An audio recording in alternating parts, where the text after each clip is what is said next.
একটা অসহায় মেয়েকে নিয়ে তিনজনে কারাকারি? তোরা তো শালা মেয়ে মানুষের চেয়ে দুর্বল। এই মেম সাহেব, তোমার হাতে চুরি থাকলে ওদের পড়িয়ে দাও তো। তুই শালা কে রে? তোর বাপ। কে কার বাবা তা এক্ষুনি প্রমাণ হয়ে যাবে।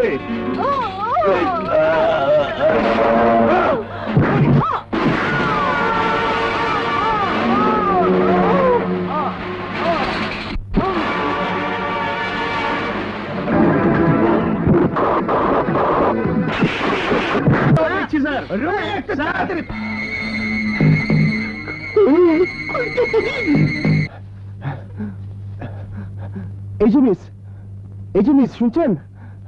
এই যে, এই যে মিস, এই যে। না না না, বাঁচাও!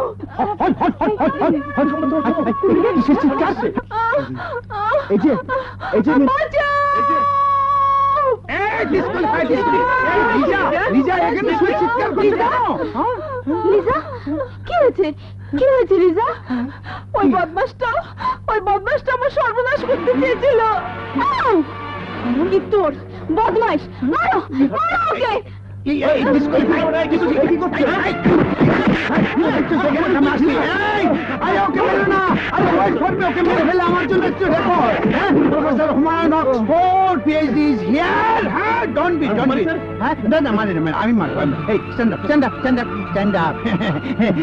মেয়েদের দেখলে ফাজলামো করতে ইচ্ছা হয় না?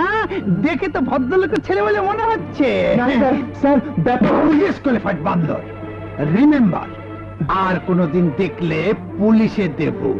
ডিসকোয়ালিফাইড বয়, গো! এই কান! চলো চলো চলো।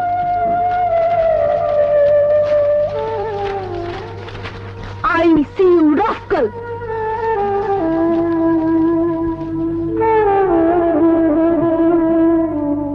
এত লাগছে কেন? এত বলছে কেন? লাগবে না ওস্তাদ, চাইনিজ মার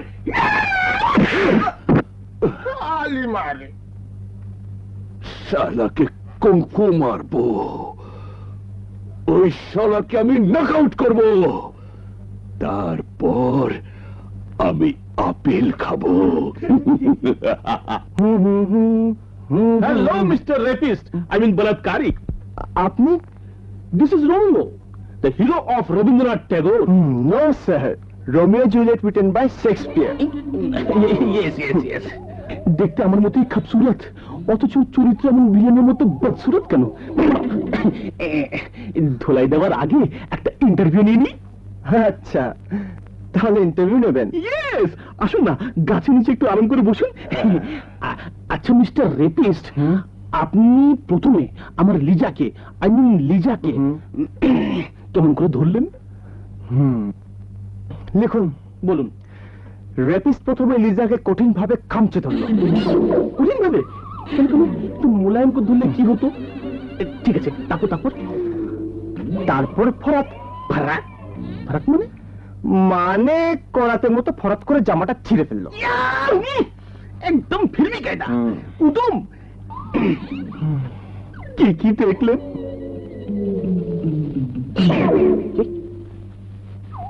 ওটা তো করবই। আপনি ওটা করুন, আমি যাই। যাবেন? যান। আরে না না না না, এখন তো ধোলাই হবে। ধোলাই? ইয়েস, ধোলাই। ওই যে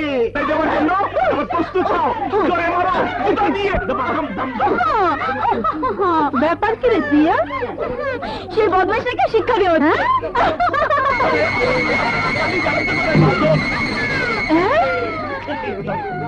এই প্রিয়া, ও তো আমাকে বাঁচিয়েছে। কি বলছিস? আরে হ্যাঁ, ও না থাকলে আমি শেষ হয়ে যেতাম।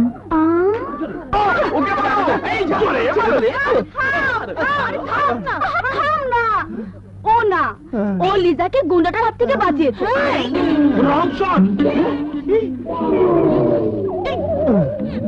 আরে আরে, অজ্ঞান হলো না মরে গেল? ভাই, ও ভাই, আমার কোনো দোষ নাই, যা করেছি প্রিয়ার জন্য করেছি। চল, কি হয়ে গেল সব? হায় হায় রে। এ ভাই, আমার চপ্পল বাহিনী চলে গেছে, এবার ওঠো, বলো তুমি কে? তোমার বন্ধু প্রিয়ার আশিক।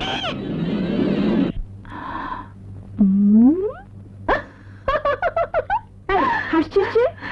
দেখ না, হিরোর জ্যাকেট থেকে কি সুন্দর পারফিউমের গন্ধ বেরোচ্ছে। পারফিউম না ছাই, দেখেই মনে হচ্ছে কোনো সেকেন্ড হ্যান্ড মাল।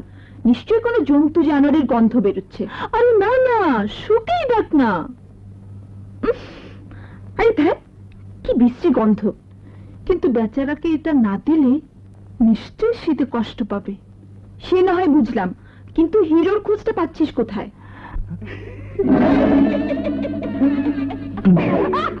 রে একটু আস্তে মুদ্রা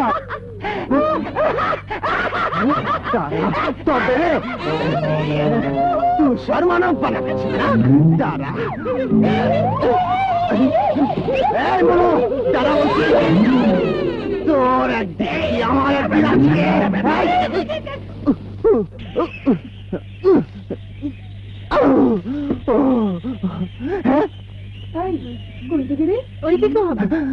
ও মাই গড, আবার সেই স্যান্ডেল পার্টি।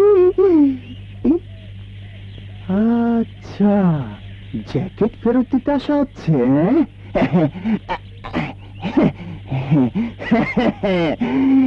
দেখাচ্ছি মজা।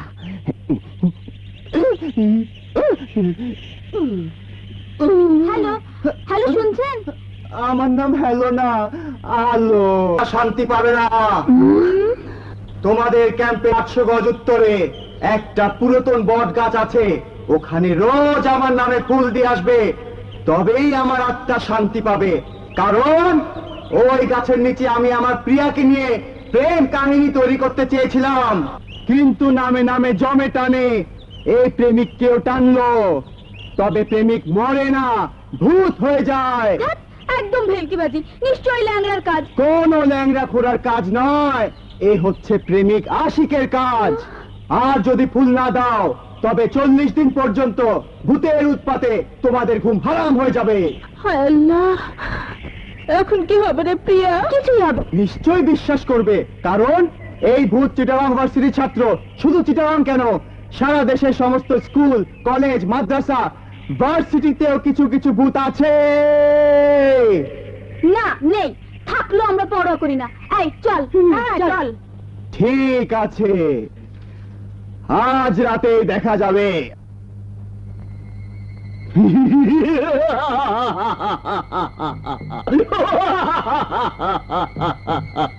আমি এসেছি।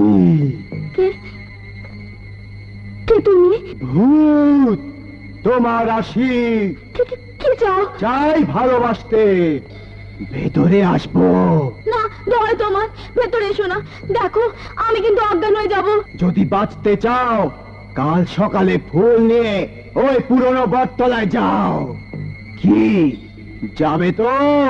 হ্যাঁ হ্যাঁ, যাবো যাবো যাবো। ওরে বাবা রে! তাহলে আমিও যাচ্ছি।